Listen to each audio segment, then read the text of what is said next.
नमस्कार शास्त्री जी। नमस्कार जी, नमस्कार। कैसे हो? ठीक हैं, आप सुनाओ। आज तो एक तो रोहतक में बारिश आ रही है। हाँ जी। अरे का अपना घर भी बनी घनी मुश्किल तो पाया आज हाँ, मिल गया वो। हैं? एक सज्जन बैठा है कार में, वो छोड़ के गए आपके अच्छा घर अच्छा। तक। तो गांव कौन सा है जी आपका? न्यात गांव है जी, न्यात गांव सोनीपत में। सोनीपत में, गोहाना तहसील में। अच्छा जी।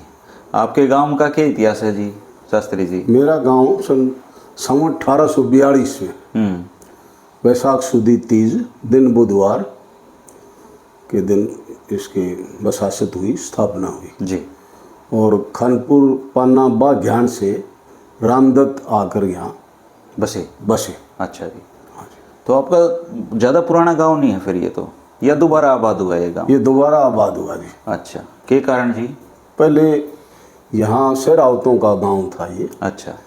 तो शेरावत और खानपुर के जो पाड़ी हैं उनका कोई झगड़ा हो गया। अच्छा जी। तो इनके हाथ से कोई भणजा खानपुर का मारा गया। अच्छा जी। तो फिर ये गांव छोड़कर चले गए। बाहर चले गए।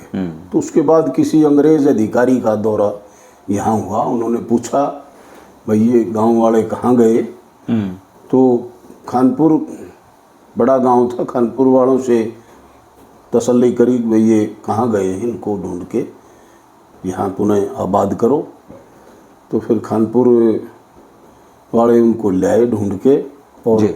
साथ में आप भी बसे। आप भी बसे। अच्छा। और लोटे में नून डाल के भाईचारा कायम रखेंगे, भाई कभी दोबारा झगड़ा नहीं होगा। तो दोबारा ऐसी बसासत हुई। तो भाईचारा है शेरा और मलिक? भाईचारा है जी। अच्छा अच्छा। आपस में रिश्ते के अंदर एक दूसरा का गोत को मानते हैं। यहाँ तक कि भांजा भांजी का भी रिश्ता नहीं होता। आपका गांव तो बताते हैं बड़ा शांत सा गांव है। बहुत शांत गांव है। मेरे गांव में लगभग 150-200 वर्ष तक कोई थाने में शिकायत भी नहीं थी मेरे गांव में। अच्छा जी। हाँ जी। अब तो होगी होंगी। हाँ, ये तो टाइम थोड़े बदल गए। हाँ, एक आधे। फिर भी दूसरे गांवों को देखते हुए मेरा गांव बहुत शांत और ठंडा है। अच्छा, आपका जैसे खानपुर से निकास है गांव का? खानपुर से। हाँ। और खानपुर का नाम आते हैं ना, भगत फूल सिंह जी का भी नाम आ जाए। हाँ, भगत फूल सिंह जी। आप भी मेरे ख्याल से गुरुकुल में पढ़े हुए हो। हाँ, मैं गुरुकुल भैंसवाड़ में सन 1969 अच्छा जी। में मेरा प्रवेश हुआ वहाँ। और 69 से 79 जी। तक मैंने वहाँ विद्याधिकारी पास की, जो गुरुकुल कांगड़ी की परीक्षा होती थी। विद्याधिकारी के बाद मैंने पंजाब यूनिवर्सिटी से शास्त्री पास किया। शास्त्री जी। उसके बाद सरकार में मास्टर लग गया। शास्त्री टीचर लगे। तो कितने साल पढ़ाया जी आपने? मैंने लगभग 28 वर्ष सरकार में सेवा की। अच्छा। भगत फूल सिंह जी से पहला परिचय उनके नाम से कब हुआ आपका? तो वहाँ पढ़ने के कारण उन्होंने गुरुकुल को खोला, इसलिए उनका तो वो तो हमारे एक तरह से ऋषि देवता, उनकी जीवनी तो सारी पढ़ी आपने? पढ़ी। नहीं। भगत फूल सिंह जी का जन्म 24 फरवरी सन 1885 में गांव महारा के अंदर पिता बाबर और माँ तारा देवी के यहाँ हुआ। उनके पिताजी का नाम बाबर था? बाबर। ये 3 पुत्र थे बाबर के, सोई रसाल सिंह, भगत फूल सिंह और रिचू राम जी। अच्छा जी। तो बाद में रिसाल सिंह का देहांत हो गया। ठीक है। उनकी पत्नी का मगध जी को लत्ता उठाया गया। हाँ, पल्लव क्या ग्राम। हाँ जी। उनका नाम माता धूपा देवी था। अच्छा। तो भगत जी की प्राथमिक शिक्षा गांव जुआ में हुई। अच्छा, जुआ बड़ा गांव। इतना पुराना स्कूल है जुआ में? हाँ जी। जुआ तो बहुत पुराना गांव है। कभी यहाँ पर मेरे ख्याल में जुआ के अंडर और 30-40 गांव रहे। छिकारा गोद के जाट है वहाँ पे। हाँ जी, छिकारा गोद के जाट है। तो प्राथमिक शिक्षा के बाद इनकी मिडल शिक्षा खरखौदा और महरौली से हुई। मिडल परीक्षा पास करने के बाद ये पानीपत में पटवार परीक्षा पास की इन्होंने रह के, अच्छा 8वीं करते ही। 8वीं करते। वहाँ से पटवारी की परीक्षा पास करने के बाद 1904 में ये गांव सीख में पटवारी नियुक्त हुए। जो सीख पाथरी, सीख पाथरी मलिकों का गांव है। और 4 में ही इनका विवाह लक्ष्मी देवी से हुआ। अच्छा, एक तो वो पहले भाई की मिसेस वो थी। बाद में आवेगी। अच्छा। ये इनका विवाह लक्ष्मी देवी से हुआ 4 में। और 4 के बाद सन 1907 में इनका तबादला उरलाना गांव में हुआ। अच्छा जी। उरलाना में रांगड़ किसान थे उस समय बहुत। हाँ, जो राजपूत कन्वर्टेड थे, जो हाँ जी, मुस्लिम। हाँ जी। तो दुर्भाग्य से जब इनकी वहाँ पोस्टिंग हुई, फसल नहीं हुई। अच्छा जी। तो जो सरकारी आबियाना होता है वो भरने में वो सक्षम नहीं रहे। तो भगत जी ने अपनी जेब से 5,000 रुपये मुसलमान रांगड़ों के वो सरकारी खजाने में भर दिए। 5,000 रुपये बड़ी रकम थी जी। हाँ, उस समय बड़ी रकम थी। तो बाद में उन्होंने वो भगत जी को लौटा दिए। 1 वर्ष के बाद या 2 वर्ष के जब बाद। फसल आई उनकी दे दी। हाँ जी। और सन 1908 में वो इसराना से थे प्रीत सिंह पटवारी, इनके मित्र थे। उनके संपर्क में आके इन्होंने आर्य समाज में आना जाना शुरू कर दिया। और 8 में ही ये पानीपत में आर्य समाज का जलसा देखने वो ले गए प्रीत सिंह पटवारी जी। वहाँ इन्होंने जनेऊ धारण किया स्वामी ब्रह्मानंद जी से, उनको अपना गुरु बनाया। और उसके बाद निरंतर ये आर्य समाज की गतिविधियों में भाग लेने लगे। 1909 में प्लेग महामारी फैल गई पलवल के आसपास, आई थी जी। तो वहाँ इन्होंने बड़ी सेवा की, अपनी जान जोखिम में डाल के मरीजों की तय दिल से सेवा की। और सन 1911 में इनका तबादला लाखू बुआना में हो गया। अच्छा जी। लाखू बुआना में रहते हुए पटवारी आमतौर पर रिश्वत लेते हैं। हाँ, कहते हैं भगत फूल सिंह जी भी ले लिया भगत फूल सिंह जी भी वो लिया करते। वो तो खुद ही स्वीकार है उन्होंने। हाँ जी।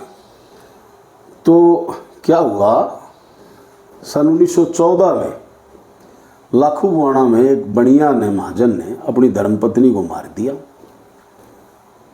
तो भगत जी उस समय के जो भी सरकार अधिकारी पटवारियों से, इनसे पूछताछ करती, नंबरदारों से, इन्हीं की चलती थी गाँव में। ये जो रिपोर्ट दे देते वो सच। तो भगत जी ने 600 रुपये रिश्वत के तय करके महाजन से उसको बचा दिया। अच्छा। बनिए को। उसने अपनी पत्नी को मारा था। ये सरकारी कर्मचारियों के तो होया करते, पहुंच भी होया करती है हाँ। अधिकारियों से। तो उस 600 रुपये को ये जब बांटने लगे आपस में, तो ख्यालीराम नाम के एक नंबरदार ने पैसे लेने से मना कर दिया। वो भी पक्के आर्य समाजी थे। और उन्होंने भगत जी को समझाया कि भाई ये तो जुल्म कर दिया था। जुल्म है, मैं नहीं लूँगा और आपने भी नहीं लेने चाहिए। तो ये सन 14 की घटना है, 1914। भगत जी को बड़ा प्रायश्चित हुआ। चोट लगी ना भीतर में। हाँ, भीतर। उसी दिन से इन्होंने एक अंदर अंदर प्रण कर लिया कि मैं आज के बाद रिश्वत, संकल्प ले लिया। संकल्प ले लिया कि रिश्वत नहीं लूँगा। और इन्होंने जो रिश्वत ले रखी थी, लगभग 50 बीघा जमीन अपनी बेच के वो रिश्वत लौटाई। अच्छा, प्रत्येक के पास जाके चुकाई है। हाँ जी। देखो, कोई भी महान पुरुष अपनी बुराई तो छोड़ देता है, लेकिन पहले जो कर दिया, कांड कर दिया, वो न छिपाया करे। हाँ, उसको उजागर करना और उसको धोना पाप को, ये इनका अनूठा उदाहरण है कि रिश्वत घर घर जाकर, यहाँ तक कि एक हरिजन को इन्होंने पटवारी रहते हुए पिटाई कर दी थी। उसके पास गए, उसके पैरों में गिर गए, भाई मेरे पिटाई कर दे, नहीं तो मेरी आत्मा मेरे को धिक्कार रही। अच्छा जी। उससे पिटाई करवाई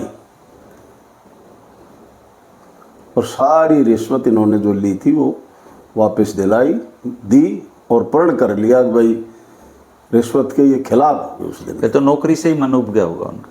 हाँ, ज़्यादातर वो आर्य समाज की गतिविधियों में भाग लेने लगे थे। इसके बाद सन 1916 में समालका में तत्कालीन सरकार ने गो हत्था बनाने की योजना अच्छा जी। कर दी पास। वहाँ के एक टोडरमल थे, बड़े पंचायती आदमी थे, वो भगत जी के पास आए कि भगत जी यहाँ हमारे गांव में गो हत्था खोलने जा रहा है और आप रोक सकते हो। तो भगत जी ने कुछ पंचायती गणमान्य व्यक्ति लेकर सरकार के अधिकारियों के पास गए, तो वो नई बात बनी। उसके बाद भगत जी ने गांव वालों को, मुख्य मुख्य आदमियों को इकट्ठा किया और बहुत सारा धन और बल एकत्रित करके और एक तरह से सरकार को चैलेंज कर दिया। अंग्रेजों को चैलेंज हो गया। हाँ जी, कई हजार आदमी जो हैं समालका में इकट्ठे हुए और उस समय के अधिकारियों ने देखा भाई ये तो यहाँ जो है ठीक नहीं रहेगा, वो निर्णय उन्होंने वापस ले लिया। लेकिन क्या हुआ, कुछ इनके साथी जो पटवारी थे वो भी जलते थे कि भाई ये ज़्यादा आर्य समाजी गतिविधियों में भाग ले रहे हैं। उनकी शिकायत पर और वो जो गो हत्था बंद करवाया उस बात को लेके इनके ऊपर देशद्रोह का मुकदमा अंग्रेजों ने दर्ज कर दिया जी। दर्ज कर दिया। उस समय का एक कोई मुस्लिम पटवारी था, उन्होंने शपथ पत्र वगैरह देकर शिकायत में भी कहा कि ये गो हत्या ही नहीं, ये आपका भी तख्ता पलटना चाहता है। इसके तो बड़े इरादे, अंग्रेजी सरकार का तख्ता पलटना चाहते हैं। तो भगत जी यहाँ वहाँ घूमे, वकीलों के पास गए, किसी ने मुकदमा स्वीकार नहीं किया। अच्छा जी, लड़ना ही तैयार नहीं कोई तैयार नहीं, सरकार के खिलाफ कौन लड़े। तो छोटू राम जी ने, सर छोटू राम जी ने इनका मुकदमा उठा लिया और उसमें बाइज्जत बरी करवाया उनको। अच्छा, नो दोस्ती हुई इनकी वहाँ से दोस्ती हुई और उस दिन के बाद इनकी आजीवन मृत्यु पर्यंत बहुत गहरा संबंध रहा। तो 16 की घटना के बाद सन 17 में इन्होंने पटवारी पद से त्याग पत्र दे दिया और फिर इनके मन में विचार आया कि गुरुकुल खोलना चाहिए। अच्छा, क्योंकि शिक्षा का बड़ा अभाव था उस समय।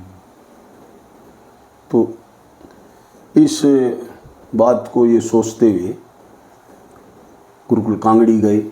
अच्छा, वहाँ का जलसा देखा, स्वामी श्रद्धानंद जी से मिले, स्वामी श्रद्धानंद जी से बातचीत हुई। स्वामी श्रद्धानंद जी ने कहा, श्रद्धानंद जी ने, भाई कम से कम 300 बीघा जमीन होनी चाहिए तब गुरुकुल तब खुलेगा, चल सकता है। अच्छा, तो ये सन 1919 में गांव आवड़ी में जो गणेशी राम एक बड़े पंचायती हुआ करते, हाँ जी, उनके भतीजे बलदेव का दसूटन था। उसमें ये आ गए, वहाँ लोग मिल गए इनको, आसपास के पंचायती बड़े बड़े आदमी, उनसे विचार विमर्श किया इन्होंने कि भाई मैं जो है ऐसे ऐसे गुरुकुल खोलना चाहता हूँ। तो भैंसवाड़ के जो उस समय के बुजुर्ग थे, उन्होंने आवड़ी और भैंसवाड़ के बीच में ये जंगल था यहाँ। अच्छा जी, बनी जिसने कह बनी कह एक साइड में रिवाड़ा, कटवाड़ और बिलबिलान। तो वहाँ से लगभग हर गांव कम से कम 4-5 किलोमीटर दूर। अच्छा जी, बीच में पड़ा था वो? बीच में था वो। वहाँ तो आते जाते हुए राहगीर भी डरते थे। अच्छा, बड़ी में तो वैसे ही पहले हाँ जी खतरे थे जी। तो वो जगह भगत फूल सिंह जी को ग्राम भैंसवाड़ वालों ने शुरुआत में लगभग 150 बीघा जमीन दे दी, दान में दे दी। और 23 मार्च 1920 को स्वामी श्रद्धानंद जी द्वारा गुरुकुल भैंसवाड़ की स्थापना बुनियाद रख दीजिए। बुनियाद रख दी। और उसी वर्ष वो वार्षिक उत्सव मनाया गया। लगभग चांदी के रुपए 20,000 के लगभग इकट्ठे हुए। 20,000 रुपये इकट्ठे हो गए। हाँ लगभग। और ब्रह्मचारियों का प्रवेश हुआ अच्छा। पढ़ाई के लिए। इसके बाद सन 1924 में भगत जी ने व्रत लिया कि भाई 1 लाख रुपया मैंने इकट्ठा करना है। अच्छा, 24 में संस्था को चलाने के लिए। जब तक वो इकट्ठा नहीं हो जाता मैं आराम से तख्त पर सोऊंगा नहीं और चैन नहीं लूँगा, खड़ा रहूँगा। अच्छा, तख्त पर नहीं सोऊंगा भाई। हाँ जी। तो उस समय 24 में 1 लाख रुपए का संग्रह बहुत ज़्यादा। हाँ, उस टाइम तो लखपति होया करते थे। जिधर लाख रुपये थे वो लखपति था। लखपति थे नहीं उस थे नहीं समय। उस टाइम तो 24 में तो बटे लाख ऊपर आ जाता रुपए- तब उसके देना मानतन के पीछे नहीं हाँ। आते करा। तो 4 वर्ष लग गए भगत जी को 1 लाख लाख रुपये इकट्ठे करना। इकट्ठे करने में। वो भी तब हुआ इकट्ठा जैसे रिवाड़ा गांव ने अपनी 20 एकड़ जमीन कसर रहेगी 1 लाख में, भाई ये लो जमीन से पूरा करते हैं हम। तो इस प्रकार वो 1 लाख रुपए का उनका व्रत पूरा कराया। पूरा हुआ। सन 1928 में इन्होंने लालत खेड़ा जींद में है, वहाँ गोचर भूमि नहीं थी, तो गऊओं की बड़ी भारी परेशानी देखी। भगत जी का एक नियम था, सभी पंचायती बुजुर्गों को इकट्ठा करके समझाते, वो मान जाते तो ठीक, अन्यथा ये सत्याग्रह व्रत शुरू कर देते। तो वहाँ इन्होंने चौपाल में व्रत शुरू कर दिया। 19 दिन का लंबा व्रत करने के बाद उनको गोचर भूमि जो है ललित खेड़ा गांव में मिली। हाँ। तो और 28 में ही एक शुद्धि आंदोलन इन्होंने चला रखा था आर्य समाज वालों ने। हाँ जी। जो भाई मुसलमान बन गए थे उनको ये जो पवित्र देकर ये जवन करके दोबारा वापिस लाना। तो शुद्धि आंदोलन में बड़ा भारी, तब तो ब्याह भी शुरू हुए थे जी। हाँ, इन्होंने बड़ा भारी भाग लिया। वो ब्याह की भी एक घटना मेरे याद आ गई।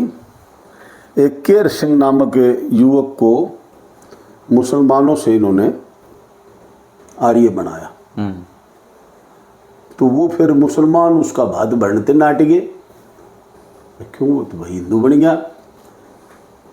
तो फिर भगत जी को इस बात की पता लगा।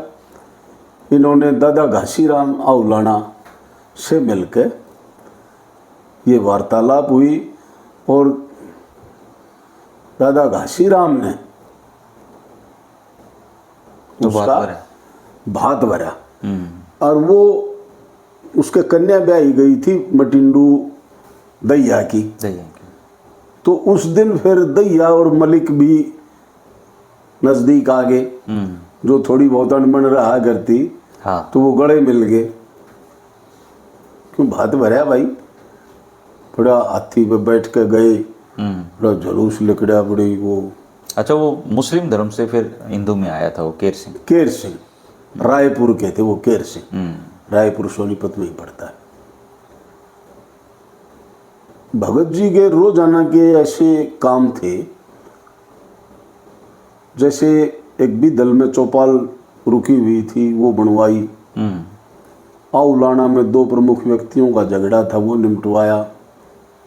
हर रोज कोई न कोई समस्या उनके सामने आती, सुलझाते। और गुरुकुलों के संचालन के साथ साथ उनका भी वो पंचायती शक्ति द्वारा निपटारा करते।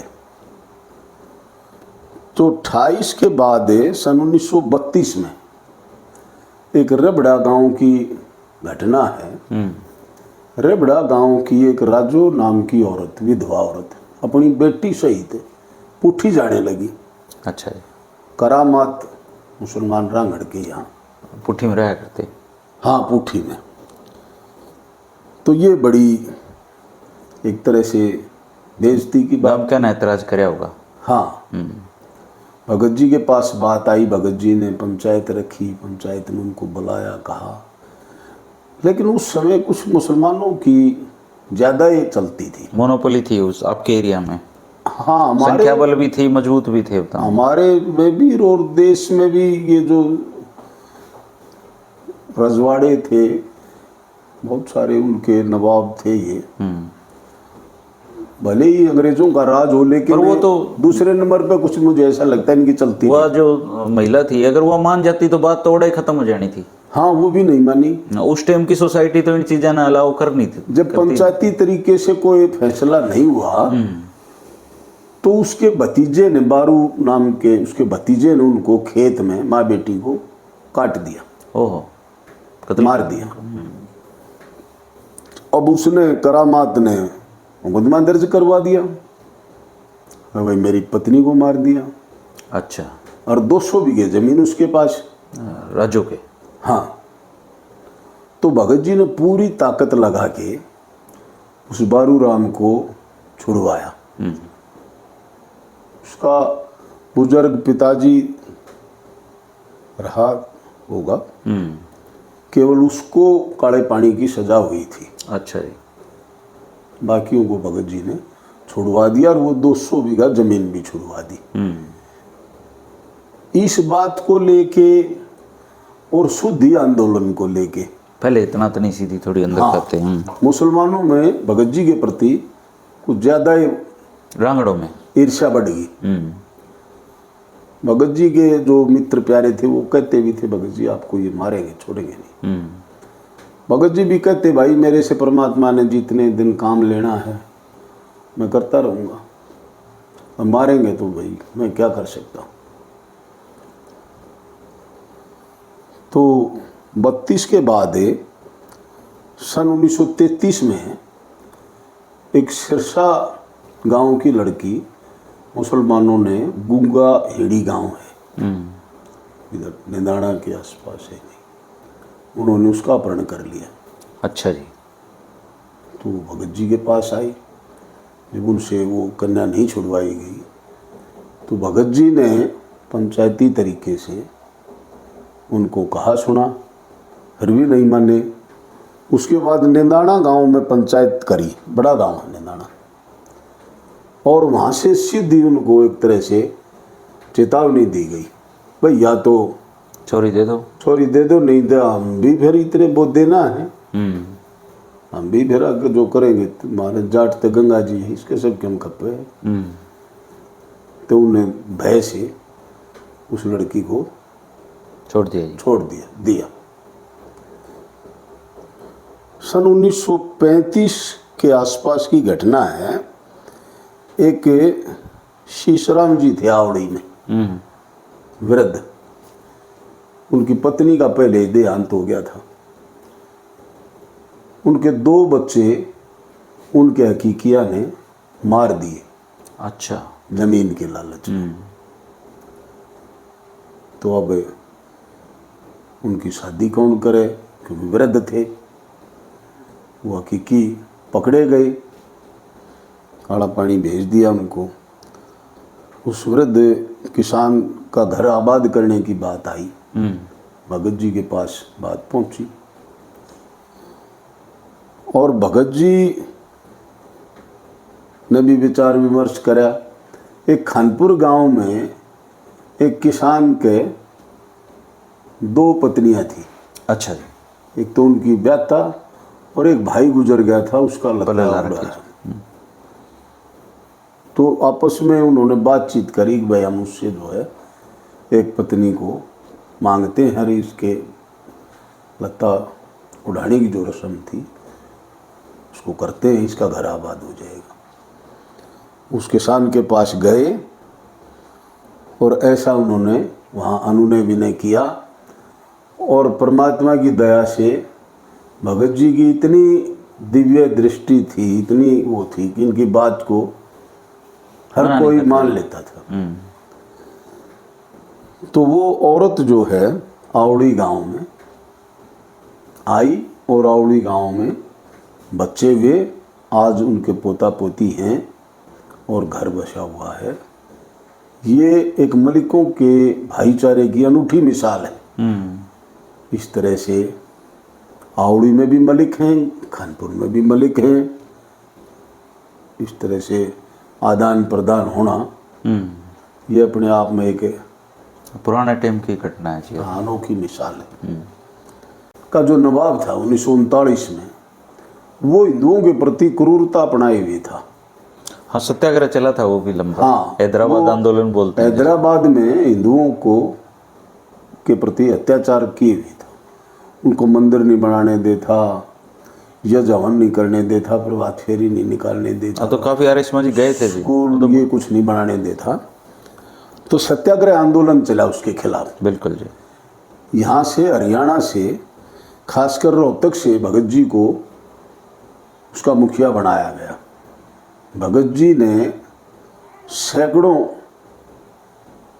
सत्याग्रही यहाँ से भेजे, गांव-गांव से। ऐसी धुन हो गई थी, जिसको कह दे भगत जी, छोटे छोटे भी तैयार, जो नाबालिग भी जाने को तैयार।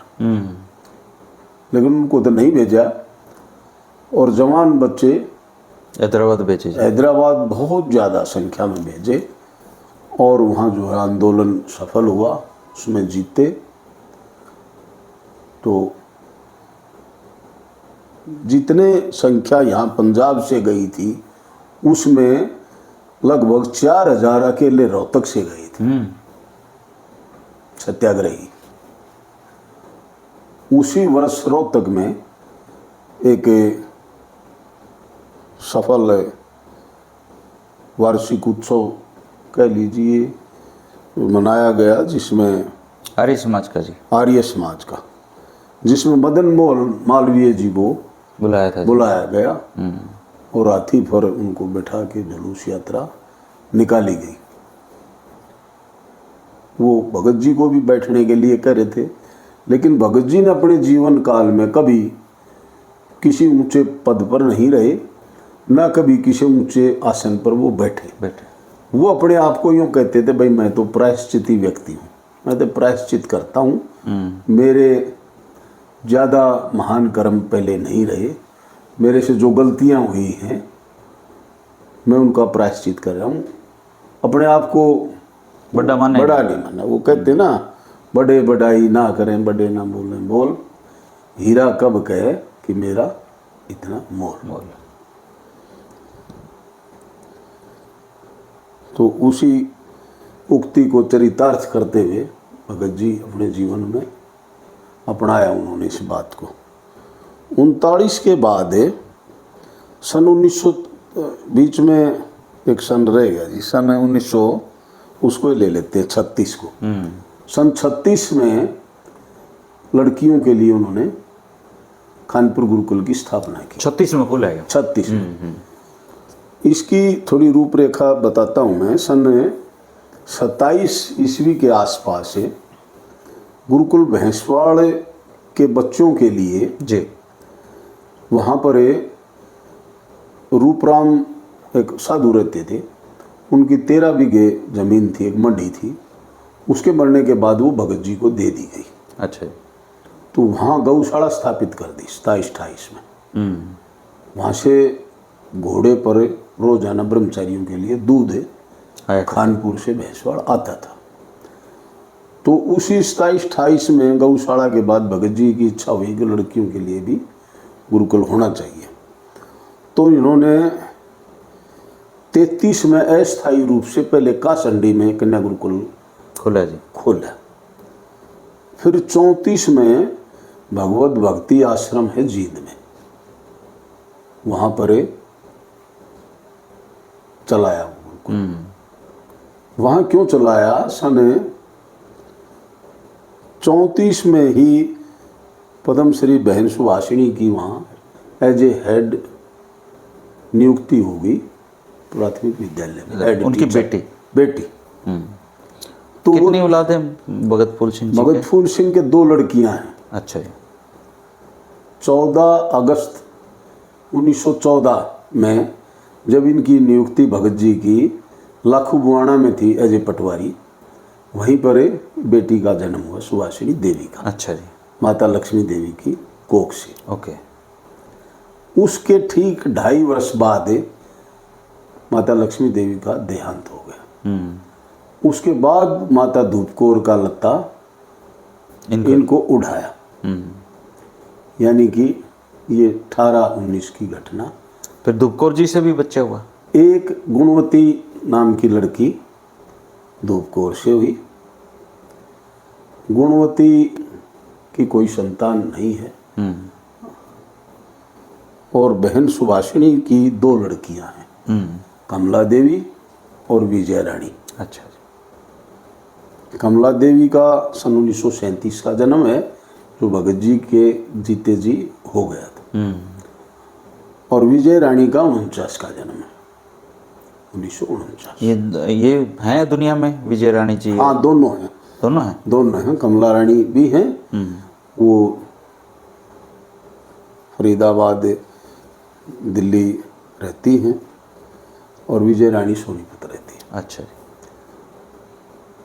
2 लड़के कमला देवी जी के पास हैं, 2 लड़कियां और 2 लड़के। उनके भी आगे बच्चे हैं और सेटल्ड परिवार है जी। विजय रानी जी के भी 2 लड़के, एक लड़का विजय जी का फिल्मों में है, अच्छा, और एक लड़का यही सोनीपत में नौकरी करता है, तो उनके भी आगे बच्चे हैं। तो ये रह गई थी बीच में। सन 36 में लड़कियों की शिक्षा के लिए गुरुकुल खोला था ये? गुरुकुल कानपुर खोला।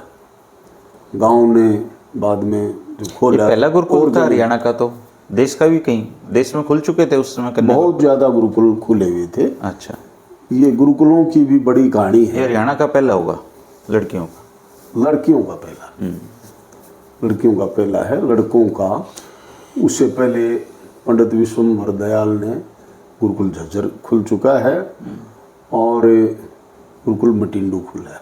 तो देश में पहला गुरुकुल कौन सा था जी? गुरुकुल पहला कांगड़ी था जी। कांगड़ी। ये स्वामी दयानंद जी ने जो व्यवस्था दी अपनी शिक्षाओं में, तो उसको लागू किया स्वामी श्रद्धानंद जी। पहला गुरुकुल देश का कांगड़ी में खुला। स्वामी श्रद्धानंद ने अपनी पैतृक जमीन भी बेचकर सन 1902 में गुरुकुल कांगड़ी गुरुकुल खोला। और गुरुकुल कांगड़ी से जो पढ़े हुए थे लगभग वो विद्वान, वहाँ जो है ऐसी शिक्षा दी गई, आर्य समाज की शिक्षाओं से ही प्रेरित होकर स्वाधीनता आंदोलन लड़ा गया। स्वाधीनता आंदोलन में 80% आर्य समाजी थे। सरदार भगत सिंह के दादा अर्जुन सिंह आर्य समाजी थे, जनेऊ लिया है स्वामी दयानंद जी से, आर्य समाजी थे पक्के। महात्मा हंसराज जिन्होंने लाहौर में डीएवी कॉलेज की स्थापना की, जहाँ पर भगत सिंह की शिक्षा हुई, लाला लाजपत राय, महात्मा हंसराज, उस समय के जो तत्कालीन नेता थे, तो आर्य समाज से जुड़े हुए छोटू राम जी, टीकाराम जी, ये सब आर्य समाजी थे। और जो ये भगत सिंह या उसके समकालीन वो पंडित राम प्रसाद बिस्मिल रोजाना आह्वान करते थे दोनों समय, ये सब क्रांतिकारी आर्य समाजी थे।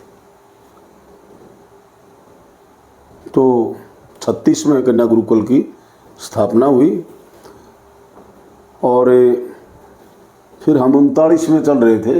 हैदराबाद सत्याग्रह का आंदोलन का सफल उसमें सफलता प्राप्त की, और 39 के बाद 40 में मोठ लुहारू नारनौंद के पास है, मोठ मैंने ये पढ़ा था जी प्रसंग। मोठ लुहारी के हरिजन वहाँ उनको वहाँ के रांगड़ कुआं नहीं बनाने दे रहे थे, ना अपने कुएं से अच्छी तरह उनको पानी पीने दे रहे थे।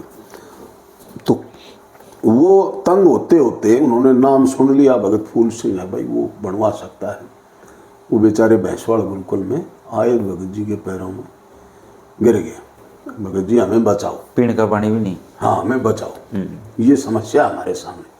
भगत जी की एक आदत थी, कोई भी दुखिया उनके पास आया, उन्होंने अपनी चद्दर कंधे पर डाली और लाठी उठाई और उसके साथ चल दी। वही हुआ उनके साथ, वो वहाँ पहुँच गए और वहाँ उन्होंने पंचायत करी चौपाल में और उनको समझाया, लेकिन वो कहाँ मानने वाले थे। उस समय छुआछूत ज़्यादा भी थी जी, ज़्यादा थी। इसके खिलाफ भी आर्य समाज ने और भगत फूल सिंह जी ने बहुत बड़े आंदोलन चलाए, अस्पृश्यता आंदोलन और ये गोरक्षा आंदोलन, हिंदी सत्याग्रह आंदोलन, हैदराबाद का सत्याग्रह आंदोलन। शाम को भगत जी जब घूमने के लिए गए खेतों में, तो वहाँ उन्होंने भगत जी की पिटाई कर दी बड़ी जबरदस्त, मोटलो वाली ना रांगड़ों ने। रांगड़ों ने, और एक तरह से उनको मरा समझ के एक खड़े में डाल के ऊपर से झाड़ियाँ वगैरह घेर के, जो कंटीली होती है, वो आगे। उनके साथ एक व्यक्ति और थे, शायद मनसाराम उनका नाम रहा हो, उनको भी वो पकड़ के पिटाई करके कितनी दूर छोड़ आए। अकबर रात भर तड़प के ये बेचारा मर जाएगा साधु। सुबह उस रास्ते से कोई नारनौंद का महाजन जा रहा था, उन्होंने देख ली, उसने वो कराते हुए की आवाज़ सुनी, तो उसने बुला के आदमियों को उनको उठाया और वहाँ नारनौंद लेके गए। वहाँ उनकी मरहम पट्टी हुई, दवा की गई। तो जैसे ही वो 2-4 दिन में ठीक हुए, उन्होंने अपनी बात रखी। वहाँ नारनौंद बड़ा गांव है, वो भीड़ होगी उस टाइम तो। हाँ भाई, उन्होंने कहा कि भाई मोट लुहारी में हरिजनों के लिए कुआं मैं बनवाना चाहता हूँ और वो बन जाएगा, उसके बाद मैं अपना अनशन समाप्त करूँगा। मैंने अनशन शुरू कर दिया। उस अनशन के दौरान सेठ छज्जूराम, चोई छोटूराम, महात्मा गांधी का सचिव वियोग हरी, ये सब बड़े बड़े आदमी आए। वहाँ तक खबर लग गई उनको। हाँ, वो लंबा चला, 23 दिन का अनशन चला। तो उनकी तो एक ही शर्त थी कि भाई कुआं खुदवा दो, कुआं खुदवा दो और उसका जल पी कर मैं अपना अनशन समाप्त करूँगा। तो उसमें 23 दिन लग गए। सेठ छज्जूराम के गांव थे वहाँ बहुत ज़्यादा। सेठ छज्जूराम ने कहा कि आपका जीवन बहुत अमूल्य है, हाँ कितने बता दो, बड़े खुदवा दूंगा, 50 कुएं खुदवा दूंगा मैं, कुएं की कोई बात ही नहीं है। आप इसके लिए जीवन क्यों खत्म मोट करें? में क्यों है? हाँ नहीं, मोट में तो खैर वो वहाँ रहते थे, मोट में तो हरिजन विवाद हो रहा है। नहीं, विवाद हो रहा है। वो मोट भी गांव में हिस्सेदारी थी उसकी, छज्जूराम जी की ज्यादा हिस्सेदारी थी, 50% कम से कम। तो लेकिन समय तो लगेगा उसमें खोदने में, बनाने में। तो वो लगभग 23 दिन का समय लगा। जुगल किशोर बिड़ला जी भी आए। जुगल किशोर बिड़ला जी से महात्मा भगत फूल सिंह जी के बहुत अच्छे संबंध थे। भगत जी की मृत्यु के बाद भी जुगल किशोर बिड़ला की ग्रांट दोनों गुरुकुलों को आती रही। तो वो कुआं पूरा हुआ, भगत जी ने अनशन समाप्त किया। उसका पानी पी गए जी? हाँ जी। भगत जी को छोटूराम आए थे, बताते हैं आए जी, छोटूराम आए, टीकाराम जी आए, जो उस समय के MLA MLC वगैरह थे, जो भी जितनी चौधर थी। महात्मा गांधी खुद आना चाहते थे, वो नहीं आ सके, उन्होंने अपने सचिव को भेजा, वियोग हरी को। तो वो पूरा हुआ। उसके बाद गांधी जी ने उनको बुलाया, अच्छा, अपने पास दिल्ली में, और वहाँ उनसे लगभग 2 घंटे बातचीत की। भाई आप मेरे पास काम करो, आपको हरिजन कल्याण में रुचि है, अब देश लेवल पे काम हो। भगत जी ने कहा जी मैं वहाँ छोटे लेवल पर कर रहा हूँ, यहाँ बड़े लेवल पर करते रहो। और गांधी जी ने उनको आर्य समाज छोड़ने के लिए कहा। तब भगत जी ने कहा कि जी आर्य समाज तो मेरी रोम रोम में बसा हुआ, आर्य समाज को मैं नहीं छोड़ पाऊंगा, नहीं छोड़ सकता। जहाँ तक काम करने की बात है आप इधर करते रहो, मैं वहाँ कर रहा हूँ।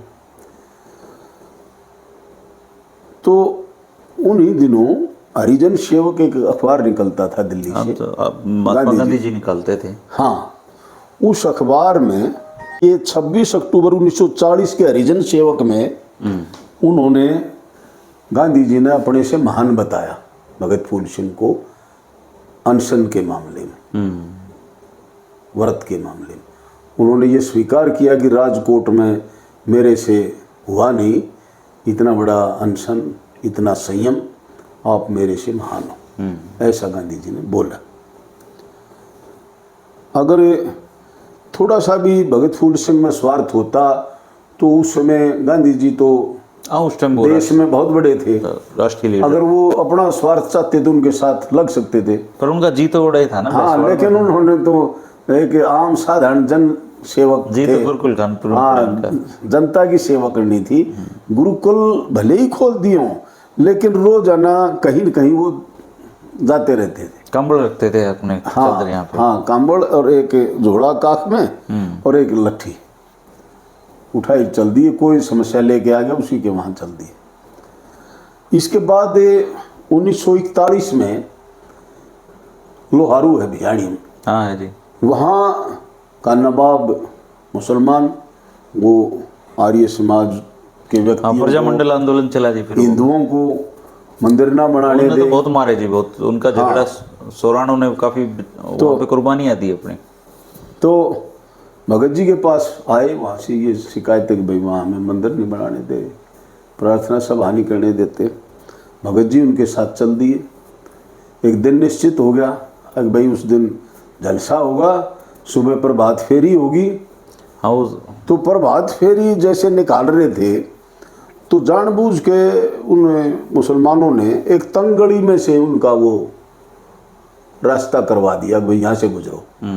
और उस तंगड़ी में उन्होंने योजनाबद्ध तरीके से वहाँ लठ बरसाने शुरू कर दिए। वहाँ पे एक स्वामी नित्यानंद जी और स्वामी स्वतंत्रतानंद जी, वो शहीद हुए थे जी। स्वामी स्वतंत्रतानंद जी बहुत लंबे और बहुत तगड़े व्यक्ति थे, 6.5 फीट के थे जी वो। हाँ, बहुत तगड़े व्यक्ति थे वो। और नित्यानंद जी दोनों ने भगत जी की जान को बचाया, क्योंकि वो ज्यादा लठोट, उनके बहुत लग गए थे, बहुत चोटें आई, उनके बहुत ज्यादा चोटें आई। तो भगत जी को 1 महीना दिल्ली इरविन अस्पताल में रहना पड़ा। वहाँ जाके तब उनको स्वास्थ्य लाभ हुआ।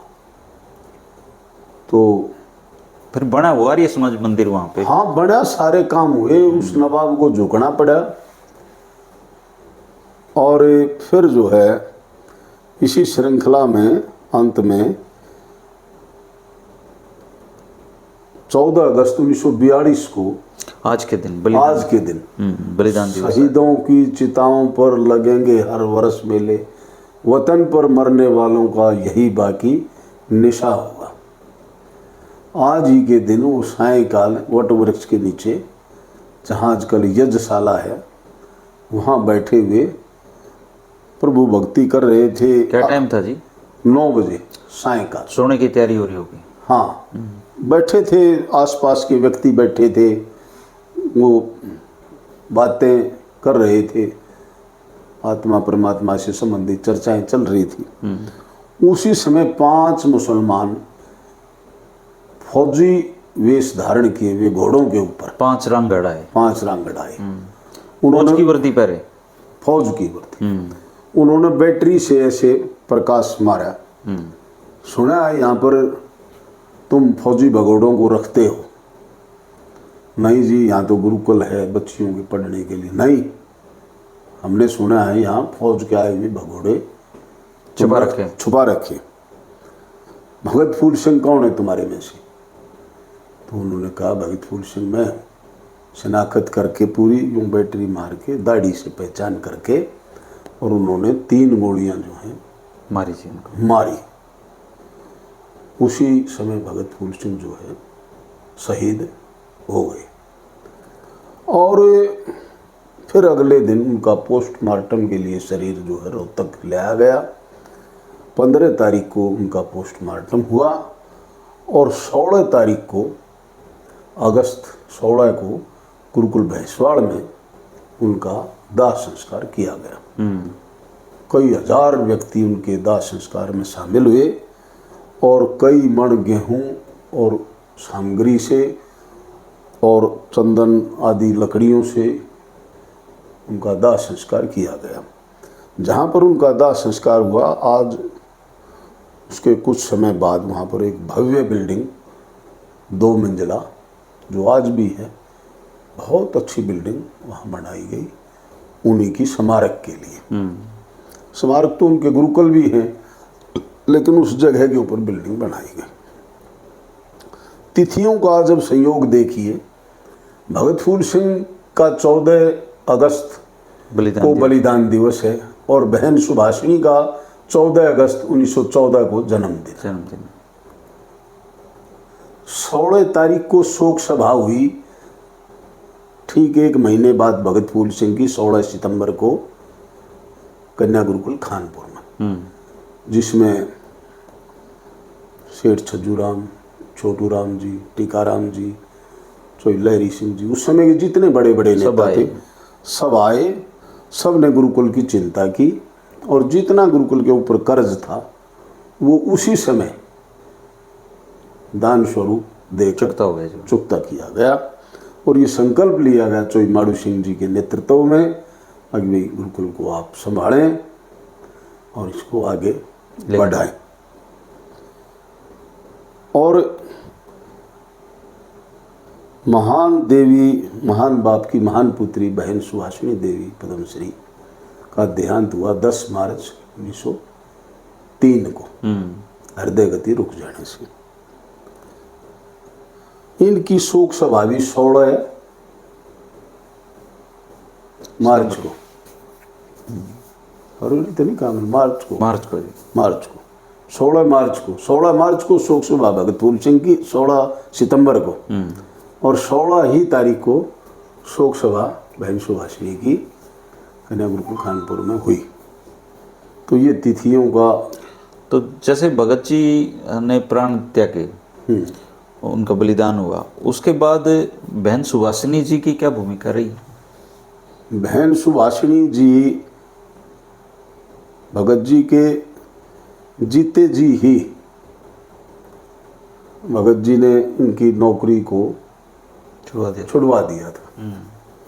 तो इन्होंने नौकरी को छोड़कर वहाँ कन्या गुरुकुल में देख रेख, बच्चियों की देख रेख के लिए वहाँ रही।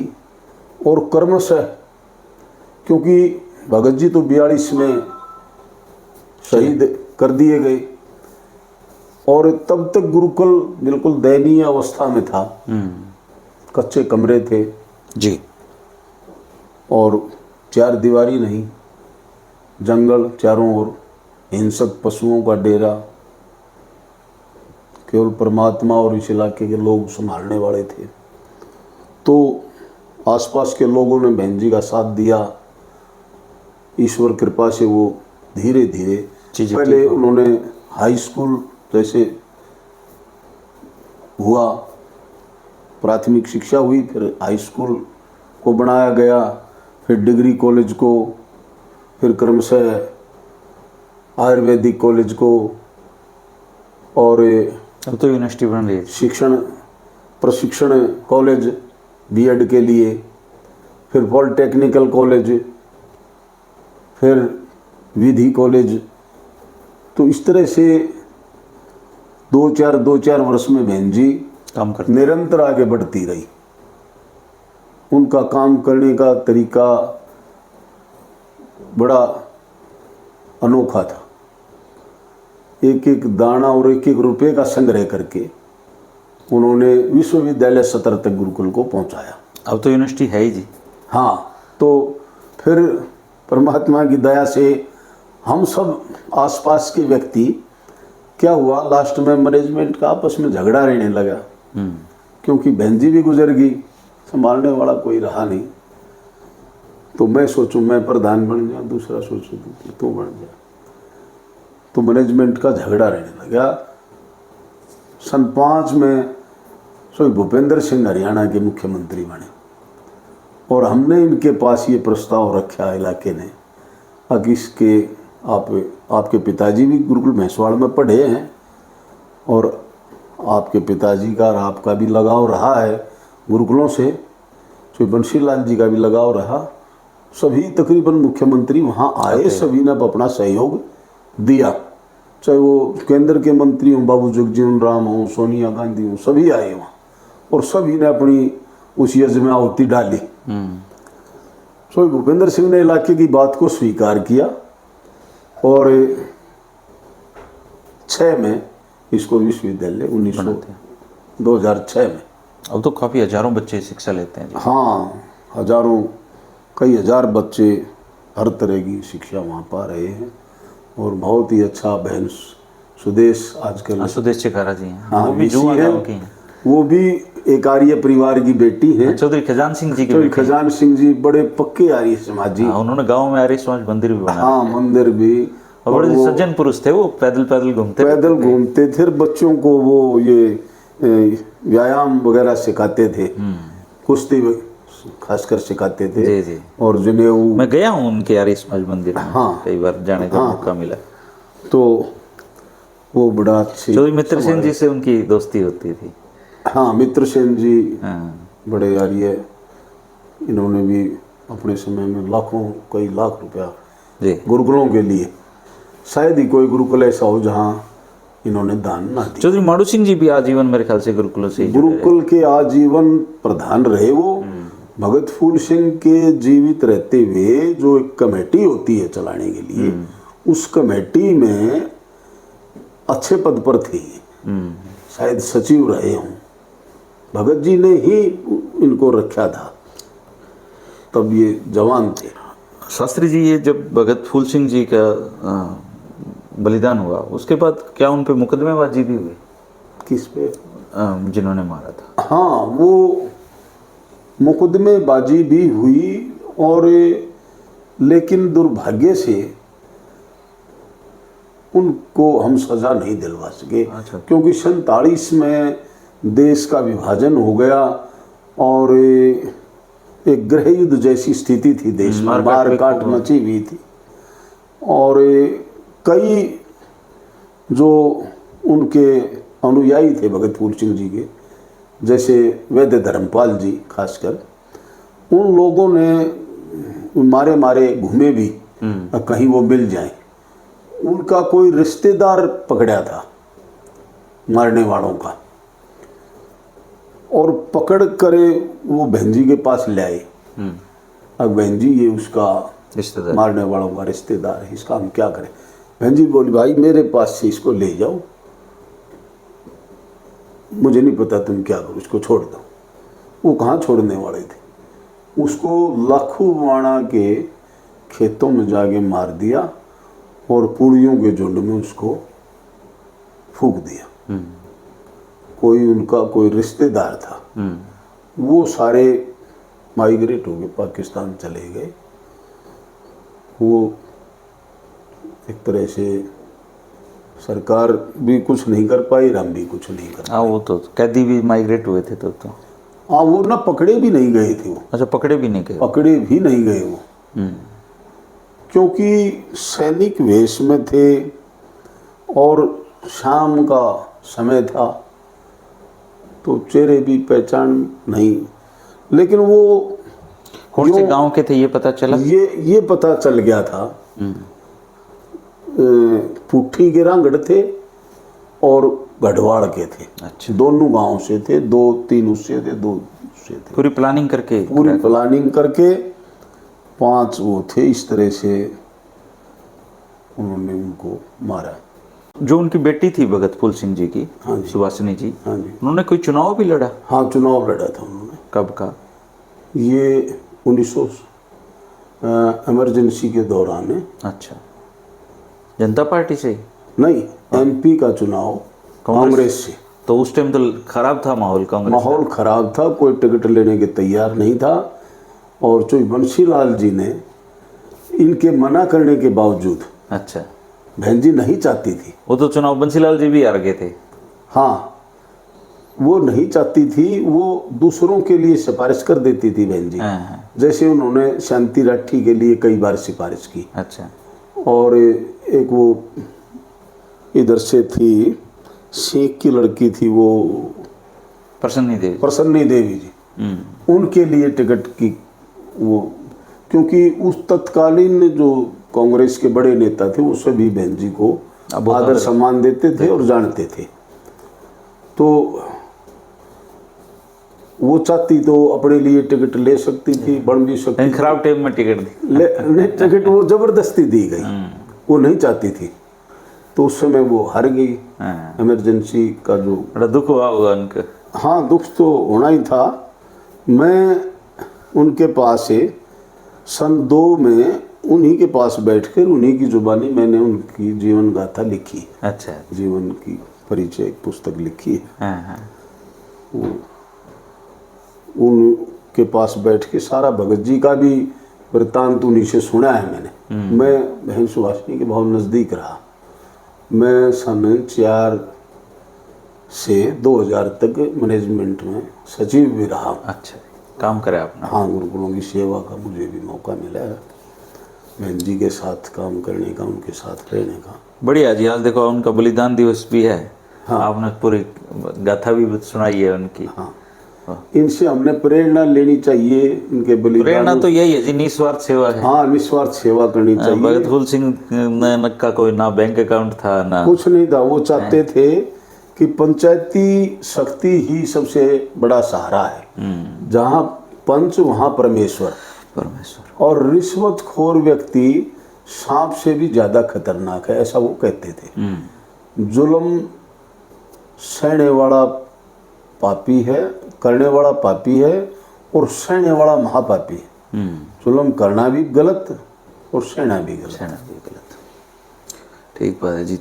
चलो हम भी नमन करते हैं भगत फूल सिंह। हाँ, भगत फूल सिंह जी के प्रति हम और नमन करते हैं। धन्यवाद है कि आप इतनी दूर से चल के आए। आपने देखो, नहीं, धन्यवाद तो आपका है सर, आपने मौका दिया। इतने मिल लिए संत शिरोमणि की कुछ जीवन गाथा को, इससे प्रेरणा मिलती है। हाँ, प्रेरणा मिलती है भाई। आजकल आप अपने अपने बारे में सोचा। हाँ, इसे भी आदमी कर दे जो सबके बारे में सोचा करते हैं। सबके बारे में। तो ये समाज तरक्की जब ही कर सकता है जी, जब ऐसे आदमी ज्यादा से ज्यादा हों जो दूसरों के बारे में सोचे। पूरा जीवन औरों के लिए जिए और औरों के लिए ही मरे।